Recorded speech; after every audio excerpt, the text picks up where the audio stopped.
ಈ ರೀತಿ ಕೇರಳ ವ್ಯಕ್ತಿಗೆ ಕರ್ನಾಟಕ ಸರ್ಕಾರದಿಂದ 15 ಲಕ್ಷ ರೂಪಾಯಿ ಪರಿಹಾರವನ್ನು ನೀಡಿದ್ದ ಪ್ರಕರಣಕ್ಕೆ ಸಂಬಂಧಪಟ್ಟಂತೆ ಸರ್ಕಾರದ ವಿರುದ್ಧ ಮಾಜಿ ಸಿಎಂ ಕುಮಾರಸ್ವಾಮಿ ವಾಗ್ದಾಳಿ ಮಾಡಿದ್ದಾರೆ.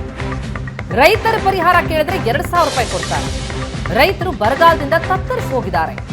ಸರ್ಕಾರದ ವಿರುದ್ಧ ಎಚ್ಡಿಕೆ ಕೆಂಡಾಮಂಡಲ. ಮಾಜಿ ಸಿಎಂ ಕುಮಾರಸ್ವಾಮಿ ಕಿಡಿಕಾರಿದ್ದಾರೆ ಸರ್ಕಾರದ ವಿರುದ್ಧ.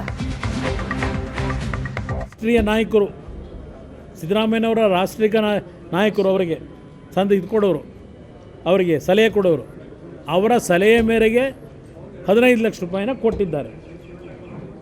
ನಾನು 15 ಲಕ್ಷ ಕೊಟ್ಟಿರ್ತಕ್ಕಂಥದ್ದಕ್ಕೆ ನಾನು ಹೇಳಿದ್ದೇನೆ, ಎಲ್ಲೂ ಈ ಕ್ಷಣದವರೆಗೆ ನಮ್ಮ ರಾಜ್ಯ ಸರ್ಕಾರ ದಿವಾಳಿ ಆಗಿದೆ ಗ್ಯಾರಂಟಿಯಿಂದ ಅಂತ ನಾನು ಎಂದೂ ಸಹ ಮಾತಾಡಿಲ್ಲ.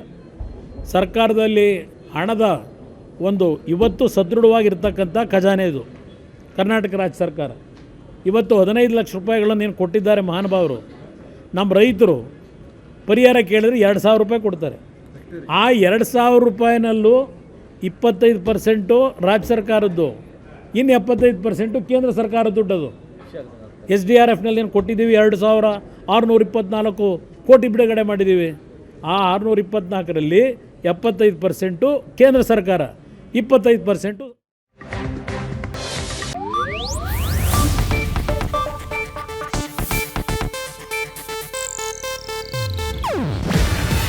ಇದು ಏಷ್ಯಾನೆಟ್ ನ್ಯೂಸ್ ನೆಟ್ವರ್ಕ್ ಪ್ರಸ್ತುತಿ. ನೀವು ನೋಡ್ತಿದ್ದೀರಾ ಏಷ್ಯಾನೆಟ್ ಸುವರ್ಣ ನ್ಯೂಸ್.